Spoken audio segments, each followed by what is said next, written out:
Olá para todos, vamos abordar hoje a anatomia da glândula tireoide. Bem, pessoal, como o próprio nome já considera, a glândula é um órgão do sistema endócrino localizado na região do pescoço. Apresenta relações importantes com a cartilagem tireoide, uma cartilagem importante da laringe, posicionada em relação à artéria carótida comum, então ela fica na região mediana, né, e as artérias carótidas comuns ficam ladeando a glândula tireoide, um pouco mais posterior, né, e tem uma relação com a traqueia. Né, então a glândula tireoide encobre parcialmente a traqueia, principalmente nas primeiras cartilagens traqueais, nos primeiros anéis traqueais. É possível também que a glândula possa encobrir, inclusive, a musculatura do músculo cricotireoide, né? E a membrana que reveste ou que une a cartilagem cricoide com o primeiro anel traqueal, que é a membrana cricotraqueal. A tireoide em si é uma glândula que apresenta dois lobos, o lobo direito e o lobo esquerdo, né? E apresenta uma estrutura de união dos dois lobos chamada ístimo. As extremidades, consideradas polos, então polo superior direito, polo superior esquerdo, polo inferior direito, polo inferior esquerdo. Através de um corte transversal, é possível a gente conseguir fazer a relação de posicionamento da glândula tireoide no pescoço. Então, observem que a glândula tireoide, né, essa substância glandular, ela tem um posicionamento de revestimento anterior em relação à traqueia e também lateral. Mas a glândula ela é incompleta, então ela não dá uma volta completa, encobrindo totalmente a traqueia. Então, parcialmente você observe aqui um encobrimento lateral, tanto esquerdo quanto o encobrimento lateral direito. A glândula tireoide ela fica um pouco mais profunda em relação a dois músculos. Um músculo mais superficial, que é o músculo externo-ióideo, e um músculo um pouquinho mais profundo, que é o músculo externo-tireoideo. Então, a glândula fica posterior em relação a esses dois músculos. E observem também a relação que a gente comentou, né, sobre a artéria carótida, né, a artéria carótida comum. Tanto a artéria carótida comum esquerda quanto a artéria carótida comum direita. Né? Então, a glândula se posiciona um pouco mais anteriormente, mas as artérias têm um posicionamento posterior e lateralizado. Falando então de artéria carótida comum, a gente não pode deixar de falar da irrigação arterial da glândula tireoide. Então, observem, né, que a glândula tireoide, através das suas formações lobares, então o lobo direito e o lobo esquerdo, inclusive existem algumas descrições da formação de um terceiro lobo, chamado lobo piramidal, tá?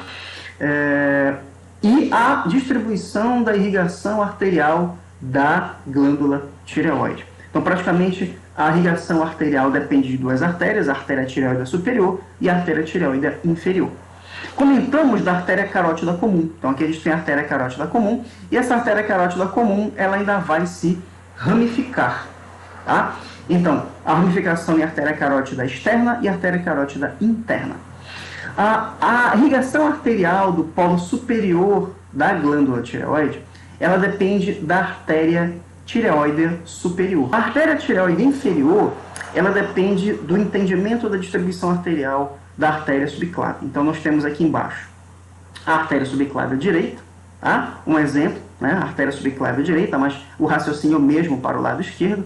Então, a artéria subclávia direita, na sua conformação, né, indo na direção do membro superior, ela vai ramificar e formar um tronco vascular considerado tronco tireocervical.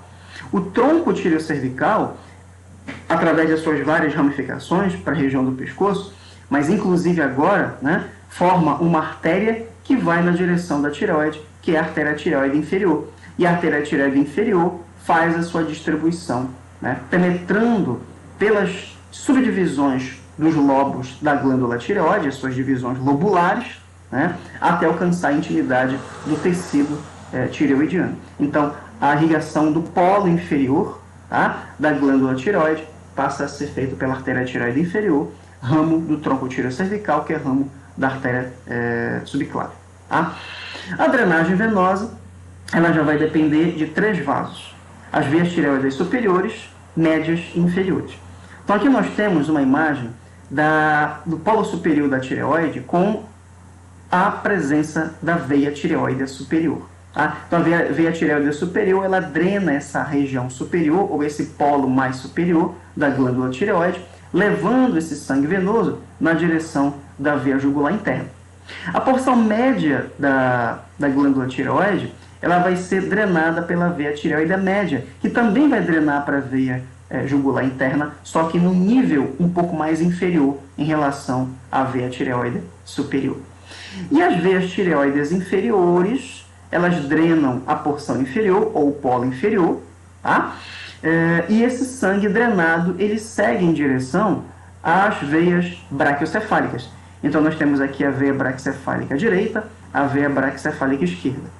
Alguns livros de anatomia trazem apenas uma veia tireoide inferior. Tá? Essa imagem do Netter, por exemplo, está mostrando 2 veias. Então, na espécie humana, nós temos variações. Indivíduos que apresentam uma veia tireoide inferior e a grande maioria apresenta 2 veias tireoides inferiores. A veia tireoide inferior direita, tá? Drenando o lobo direito, drenará esse sangue para a veia braquiocefálica direita, e a veia tireoide inferior esquerda drenará o sangue para a veia braquiocefálica esquerda. A veia braquiocefálica direita se une com a veia braquiocefálica esquerda, formando então a veia cava, e esse sangue então sendo drenado, levado para o ato direito.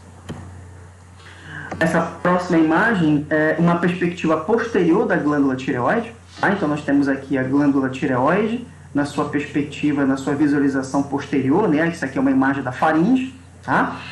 E a distribuição da irrigação arterial. Então é uma imagem importante para a gente ter uma noção das ramificações dos vasos principais para formar os vasos íntimos, as artérias íntimas que vão na direção da glândula tireoide. Então aqui nós temos, por exemplo, a presença da artéria tireoide superior, tá? A artéria tireoide superior se ramificando a partir da artéria carótida interna, tá? Então irrigando o polo superior.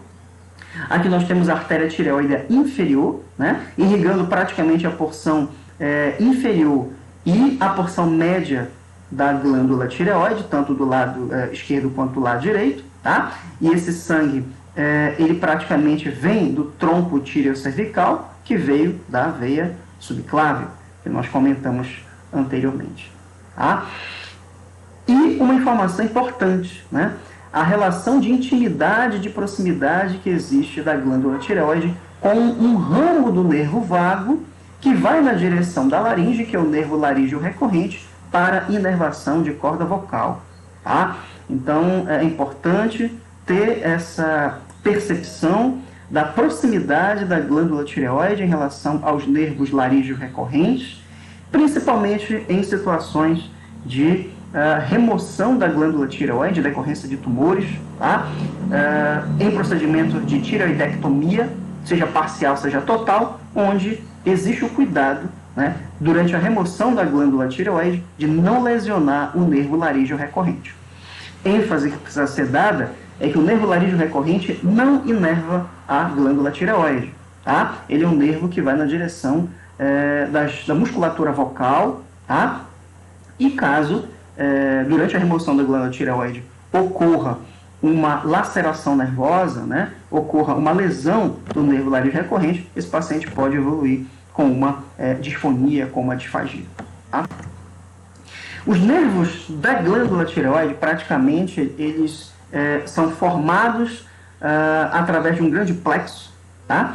E que emergem de gânglios importantes da região cervical. Tá? Então, os gânglios da região cervical, o gânglio cervical superior, o gânglio cervical médio e o gânglio cervical inferior praticamente representam gânglios do tronco simpático que vão formar nervos que vão na direção da glândula tireoide. Tá?